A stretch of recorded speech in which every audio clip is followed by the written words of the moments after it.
Anyway, all right. So this is actually a good email from Lynn. It's called My Distance Running Pet Peeves. Hey, FloTrack guys, my distance running pet peeves. Let me know what you think about them. So she lists 3. Then maybe you can give some of your distance running pet peeves that you have, Lincoln, if you have any. First pet peeve: when runners are standing at the line waiting for the race to start, introductions are way too long.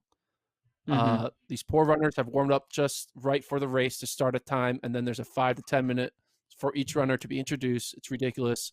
That's a good way to ruin a good warm up.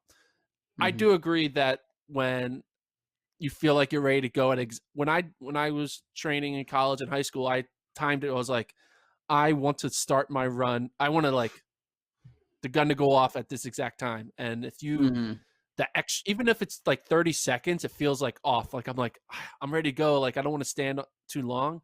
How do you feel about having to stand on the starting line? Do you think that sometimes, especially like in diamond leagues, it take a long time of them introducing everyone? What do you think? So the worst I've ever seen this was this past February at the U.S. Olympic Marathon trials. I swear to God, they brought the guys up, and I wasn't there for the start of the women's race. The women came after the men, but they brought the men up to the starting line and they introduced them in kind of waves. Well, they introduced basically the main players, and then they kind of let everyone else trickle behind them. It took at least 5 minutes of them standing on the starting line for them to get going, and the national anthem was factored in there, to the point where Galen Rupp on the start line just took a seat. He just sat on the concrete and just sat down while they were waiting to go. It was ridiculous. It took forever, to the point where it's just getting weird. And it was they couldn't do strides. They were done with that. And I would have been so aggravated. Now I understand a marathoner, you're going to loosen up throughout the race. It's 26 miles after all, but that was bizarre. I'd never seen something like that. Yeah, everyone knows when it's been too long. Rarely is there a situation where it's too quick. It's always, introductions and standing on the line. And, you see athletes like in the 800, they'll sit on those big cones when it's taken a long time. It does. It takes way too long. And I don't think it has necessarily a negative impact on the race, but it's just annoying when you get the athletes out there. Introductions take forever. I mean, it's more for a spectator thing. It's just kind of what are we doing here? Why is this taking so long? And ultimately, track has got a timing problem. I mean, and especially you go to high school and college track meets where there's 17 people in the stands, and there's a reason it's that, because the meet takes 17 hours and we don't need more time added by the fact of waiting to get. It's the one meet that really hasn't figured out is the Penn relays. They freaking finish things up and then they go again. I think the BU indoor meets have this as well. When there's entry after entry after entry, is they get rolling right away. They don't mess around with this. I understand some other meets are high profile and need to make introductions like world championships and diamond leagues and whatnot. But yes, overall, my opinion, let's try to cut down on the time of waiting at the starting line.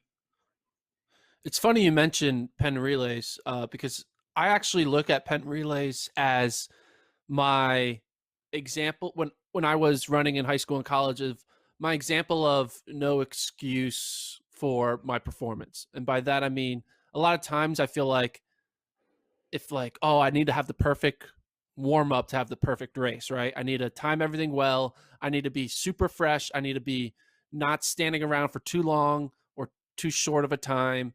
And everything is just timed perfectly where I get to the starting line and then I have my best race.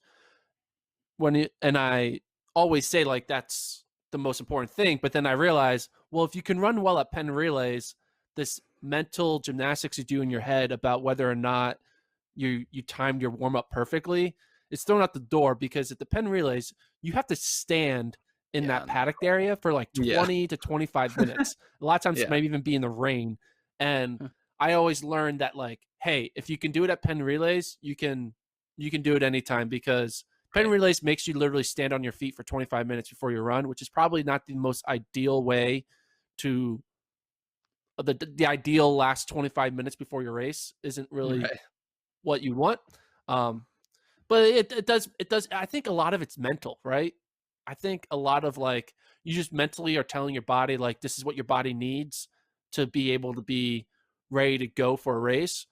And you think, 3 extra minutes on your feet is going to like make you more tired, but it really doesn't. I think you're just mentally like overthinking Of it. course. And yeah, so I always look at Penn Relays as, I remember standing literally in downpouring, freezing cold rain for 20 minutes and then having to run a 4x4 at Penn Relays. It was awful, but it made me think, all right, it's like when Wade Van Niekerk breaks the world record in the 400 in the outside lane.